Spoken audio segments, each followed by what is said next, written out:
Risk management policies and procedures are important for any organization, but especially for organizations in the social services sector. When an organization is dealing with children and youth who are extremely vulnerable, the stakes are even higher.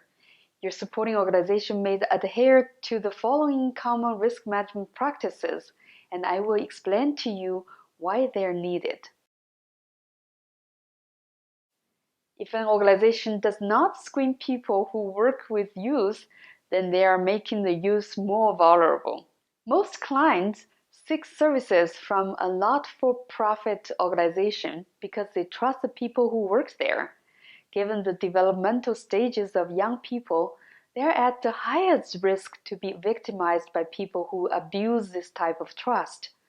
This is why it is compulsory for all organizations serving youth to have their staff and volunteers diligently screened. When you apply to become a mentor for youth, most likely than not, you will go through an interview process, whether face-to-face or over the phone. After you pass the interview, you will be asked to provide references. Typically, the organization will ask you for at least 2 professional references.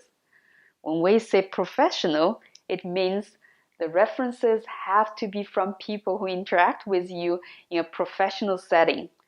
A manager at work, for instance, a professor at school, for example. Most organizations will ask you to go through a criminal background check simultaneously to the reference checking. Discussing criminal background checks gets a little bit complicated due to the regional differences in how a criminal background check is conducted across Canada. Even the name varies from one city to the next. In Canada, it is commonly referred to as Vulnerable Sector Police Reference Check in the human services sector. However, your local police service may call it something different.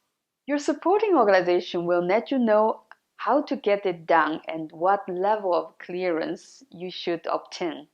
If you are volunteering, they will also provide you with a letter indicating you are taking on a volunteer role that you will need to present to the police. There is usually a cost to get the check done. We advocate for the organizations to cover the cost, but some agencies may have to ask mentor candidates to pay for it due to lack of funding. These are all standard screening procedures that most, if not all, youth mentoring programs follow and are required for every mentor candidate.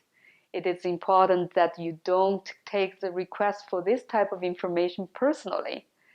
Everyone working with youth needs to be screened, no exceptions. CultureLink used to have a member of the parliament who was also the former Minister of Education as our mentor, and we asked him to go through the same process. By cooperating with the organization in the screening process, you're supporting them with their due diligence in protecting the most vulnerable in our society.